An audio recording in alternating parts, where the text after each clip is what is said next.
demonic forces summoned from hell, a hero endlessly punished for a small mistake, and Sam Raimi bringing a gross-out horror comedy to life. No, it's not Evil Dead, it's Drag Me to Hell. Released in 2009, Drag Me to Hell marked Raimi's long-awaited return to full-fledged horror, and not only that, but gross-out horror that used the body, hyper-exaggerated scares, and demons up to no good for a movie that shares plenty of DNA with his Evil Dead trilogy. But in the larger scope of horror classics and big-budget superhero adventures, Drag Me to Hell feels often overlooked by horror fans. But why? Is it the small budget shift away from his previous big budget franchises, his insistence on doing a PG-13 horror movie that lacks a lot of his previous blood and gore, or a lack of franchise expansion for this to be a series? In any case, it's an unofficial Evil Dead story that proves that Sam Raimi never lost a step as a horror prankster. It's time to unravel the curse, comedy, and terror of Drag Me to Hell.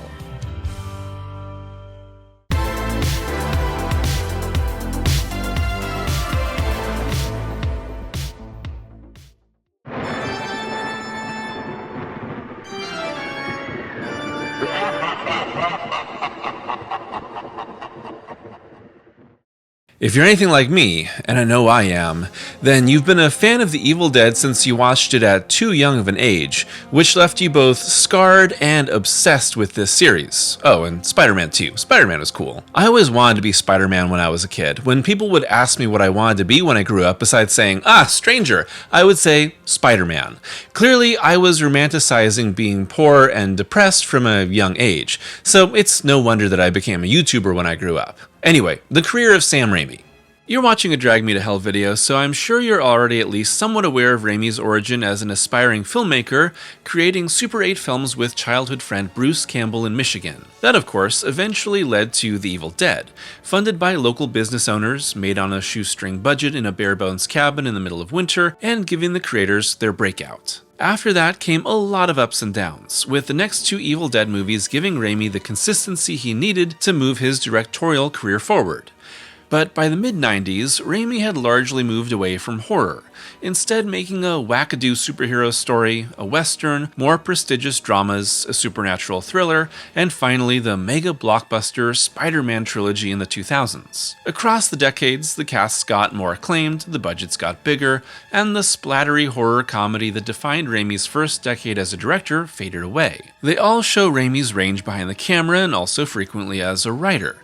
However, they consistently left longtime fans wondering, when is Sam Raimi going to make another horror movie? It didn't hurt that while Raimi, his brother Ivan Raimi, Rob Tappert, and Bruce Campbell constantly teased eventually making another Evil Dead picture, Raimi would inject flair and flashes of darkness that immediately recalled the Evil Dead movies to anyone familiar with them into his other works. Little dollops of horror, like a bit of clotted cream on a delicious scone. Oh man, I'm hungry. Don't worry, I won't be after talking about this movie. Oh my god!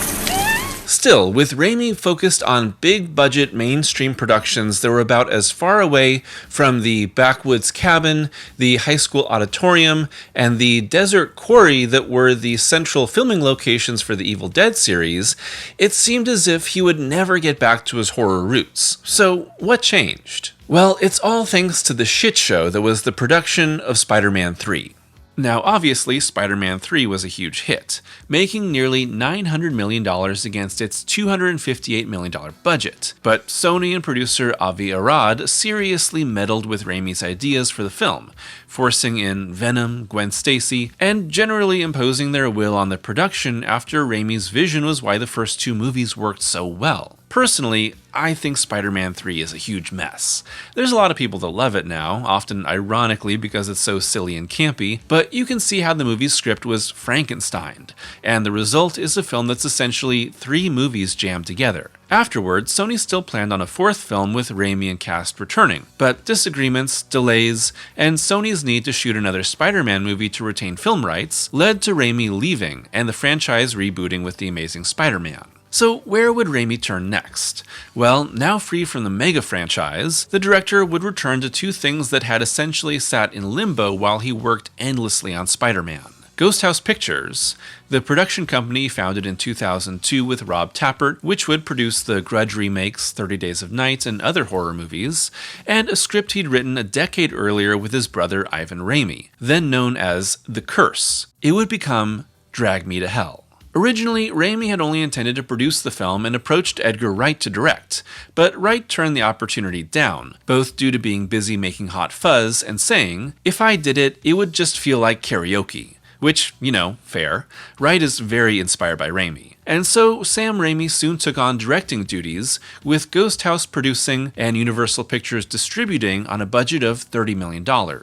Okay, let's get to the movie. Drag Me to Hell follows Christine Brown, played by Alison Lohman, a young bank loan officer living in Los Angeles trying to get a promotion at her branch. And to prove that she has what it takes to her boss, Christine denies a mortgage extension to the elderly Sylvia Ganush, causing her home to be foreclosed. As revenge, the Romani Mrs. Ganush places a curse on Christine that summons the demon known as the Lamia. This black goat demon will now torture Christine for 3 days before dragging her down to hell to be tormented for eternity. But can Christine find a way to break the curse in time with the help of fortune teller Ram Dass, Dilip Rao, and her reluctant boyfriend Clay, Justin Long? And what gross-out chaos will happen in the fight to survive this vaguely racist horror? It's a story that would fit right in with the other Evil Dead movies, but with Christine as our protagonist, it's all a little more grounded and unwinnable. See, if Ash Williams was the hero here, he would absolutely beat this curse, no problem. And I can tell you exactly how he would do it, but more on that later.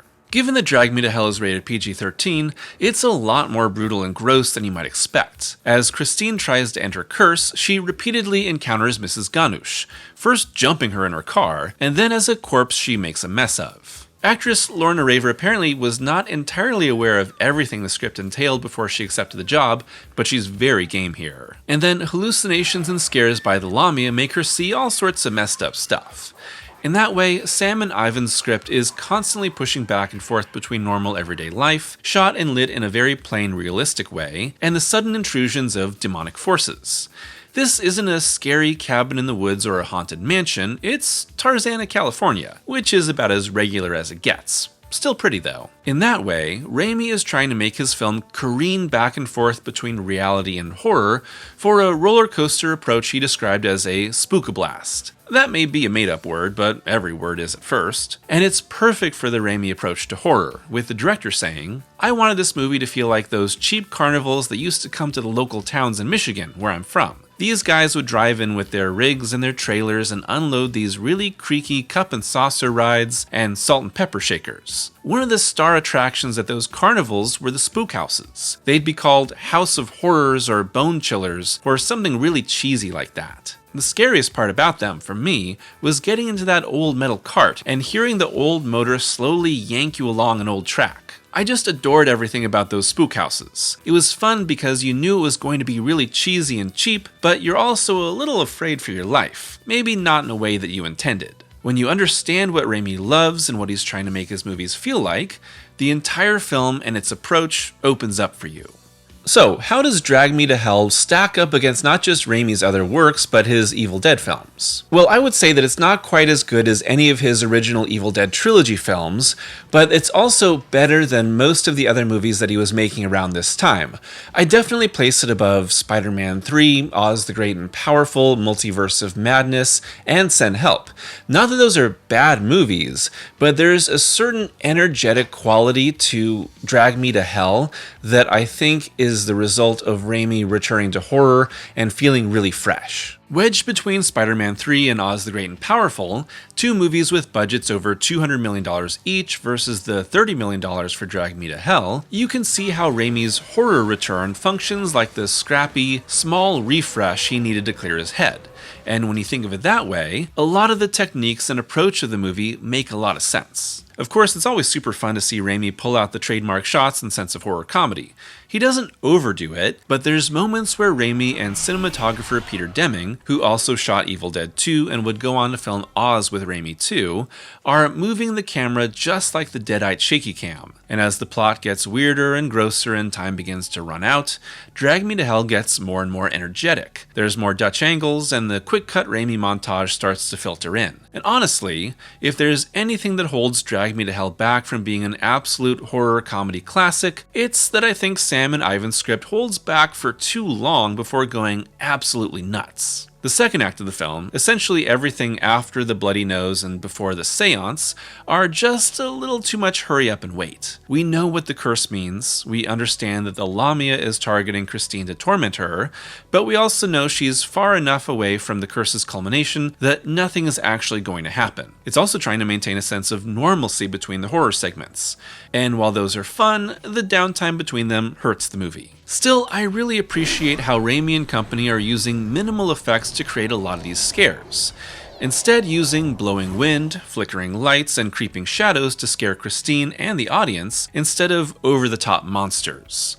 Unfortunately, most of the CGI bits don't look very good, which is a shame, but it's probably because of the budget. There's also a few recurring themes within the film that Raimi has said are accidental, but make the film just a little more potent. By the time the film was released in May of 2009, the US and many other countries around the world were still in the grips of the Great Recession, with job loss and especially home foreclosures marking a years-long slide into financial recession. Thanks, Obama. So the inciting incident of Christine foreclosing on Mrs. Ganush's home feels very timely, along with that constantly nagging financial squeeze being felt by our heroine. Still, Raimi has always maintained that the connection was pure coincidence, given that the script was written a decade earlier, saying, "We just wanted to tell the story of a person who wants to be a good person, but who makes a sinful choice out of greed, for their own benefit, and pays the price for it." It's a simple morality tale about how greed leads to destruction, and even though the banking crisis had nothing to do with our writing it, I do think that our society is riddled with greed and selfishness. The other fascinating thread throughout the film is that we find out Christine was much heavier when she was younger, and after moving away from her family home in the South, dropped her accent, dropped her weight, and denied her past. And throughout the movie, there's hints of Christine's sad childhood. Christine clearly wants to leave it all behind for a better life, and her worries about her weight are all tied to that. The ways in which Raimi ties horror into it all, besides the whole, going to hell soon thing, is that the Lamia and Mrs. Ganush torment her in two ways. She's either put in delicate social situations that her hallucinations cause her to turn into a disaster, or she's subjected to gross out gags involving food, or something disgusting flying into her mouth. Now obviously, blood, eyeballs, embalming fluid, and anything else you can think of getting in your food hole is enough to make you viscerally react. And it's something Raimi has pulled before in Evil Dead, but it's concentrated so hard here that it really draws your attention to Christine's fears around food, which leads to her finally giving up on her strict diet and eating a whole bunch of ice cream as comfort. Nothing wrong with that, done that plenty of times. Afterward, the mouth-based horror mostly stops and she's empowered to move forward. I've also seen people say that the curse in the film isn't real and is actually the byproduct of an eating disorder-related hallucination. That theory is, of course, silly. The Lamia torments its victims for 3 days, so as an outgrowth of that, everything related to Christine's eating disorder and her past is going to be what the demon focuses on. And that brings us to what I think is the true highlight of the film, the seance and attempted exorcism scene. With time running out, Christine and Rom turn to the medium we met during the film's cold open, who failed to save a boy from the Lamia's curse. And here, I think Raimi really delivers on the atmosphere, jumps, effects, and horror that the movie promises. It's a great exercise in escalation, with spooky sounds moving into possession, chaos, near death, and disaster in a setting that feels much more at home in horror than a Tarzana bank. The moment that the medium's assistant gets possessed, with his features growing cartoonish and his voice changing, you know that you're suddenly in an Evil Dead movie. Him dancing in the air just seals it. As a side note, I really miss this version of the Deadite being the version seen in new Evil Dead movies like 2013, Rise, and seemingly Burn, which is about to come out as I release this video. Those films are more focused on dark, twisted, more grounded Deadites that drive home the body horror. But to me, Deadites will always be spooky, cartoonish, levitating pranksters that are caricatures just as much as they are terrifying monsters. That, combined with the bloody body horror of the stories, is what makes Evil Dead into Evil Dead, and why Drag Me to Hell feels much more in line with Raimi's original trilogy and Ash vs. Evil Dead than the more recent films in the franchise. Anyway, back to the seance. With a possessed goat turned into an awesome puppet, and the scene going absolutely nuts with both tragedy and triumph mixed in, this is everything I want Drag Me to Hell to be.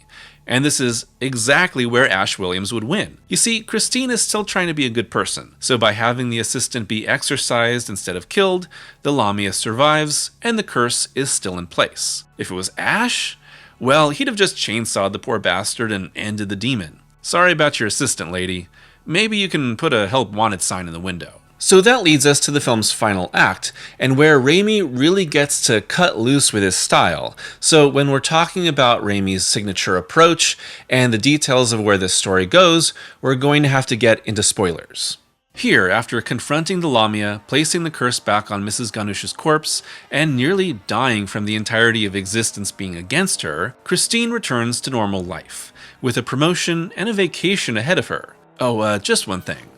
It wasn't the button that Christine shoved into her enemy's mouth. It was the coin that Clay had found, which was accidentally mixed up due to 2 identical envelopes. And here, I think Raimi could have gone with 3 different dark endings.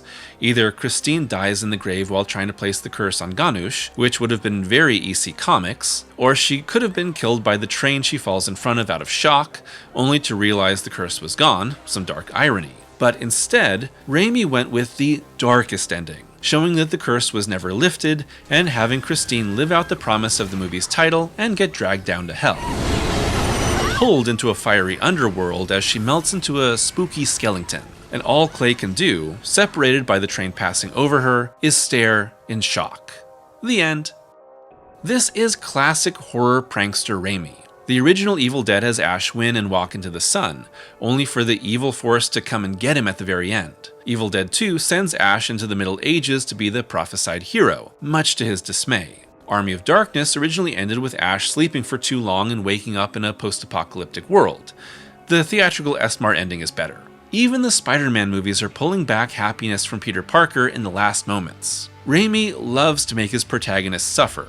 Really, it's like the movies are one big prank on their leads, and here, the ultimate gotcha is for a nice girl to spend forever in torment because she was a little selfish. That might leave a bad taste in some people's mouths, but it's a horror movie, come on. If I have one real detraction from Drag Me to Hell's ending, it's that its big switch with the coin and button is too obvious. From the moment the envelopes go flying in the car, it's very clear what just happened, so the end reveal isn't shocking. I don't know how else they could do that without the audience noticing, but the movie doesn't do enough to make you forget about it, even when Christine is neck deep in grave water and once again battling a corpse. To some of us, that's just what we call Thursday night, so it might not be so distracting. But ultimately, Drag Me to Hell is this story of a nice person who in the end is just a little too selfish, and a world that, while seemingly having its rules and boundaries in place, is meaner than you'd hope.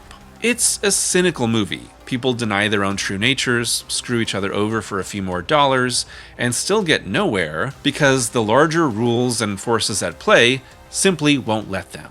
Released on May 29, 2009, Drag Me to Hell would make $90.8 million against its $30 million budget. Obviously a step down from the Spider-Man box office, but way bigger than anything the director had made before. Sam Raimi had become a household name thanks to The Wall Crawler, and along with it, his indie horror roots had been elevated for a new generation of fans, who followed him back into the dark. So now, 17 years later, where does Drag Me to Hell fit into Raimi's larger filmography and its impact on horror overall? I would say that while there is a loyal fandom for this movie that really does love it, Drag Me to Hell isn't placed into the upper echelon of modern horror, and maybe that's because it's so closely tied to Raimi's style, and a lot of what people really love about it is just having Sam Raimi as a director once again. This isn't a groundbreaking type of story. There's been plenty of curse stories and people being damned to hell, and whether they're going to be able to survive it or not, but it's the Raimi style and approach that you can really feel from beginning to end of this entire movie that makes people really, really love it, and because of that, it's not easily replicable, and that way people can't just take Drag Me to Hell and make a Drag Me to Hell style movie, because without Raimi, it's just kind of generic. But the Raimi approach means that it's worthwhile to watch for anyone that loves this director, and especially anyone that loves Sam Raimi's horror output. Raimi has apparently discussed a sequel in the last few years, which seems strange to me, but if they do make it, Raimi should absolutely be directing. However, I think you can see how Drag Me to Hell really opened Raimi back up to making full-fledged horror after decades where he mostly stayed away from it. Oz the Great and Powerful, while stinky, uses those Raimi horror sensibilities for The Wicked Witch. Doctor Strange in the Multiverse of Madness really lets Raimi rip when it comes to the horror elements. And finally, you have this year's Send Help, with Raimi really leaning into the modern office politics and sense of injustice within a cutthroat workplace. To me, Sam Raimi will always be a horror director first and a comedy director second.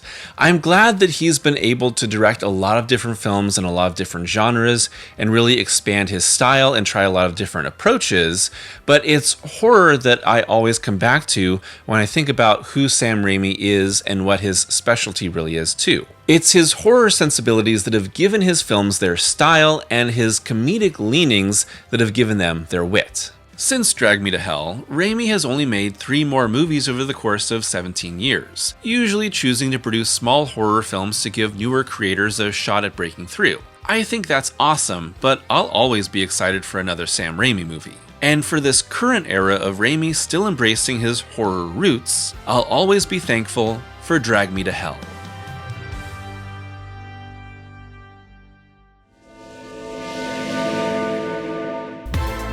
Thanks for watching today's video, and Summerween rolls on.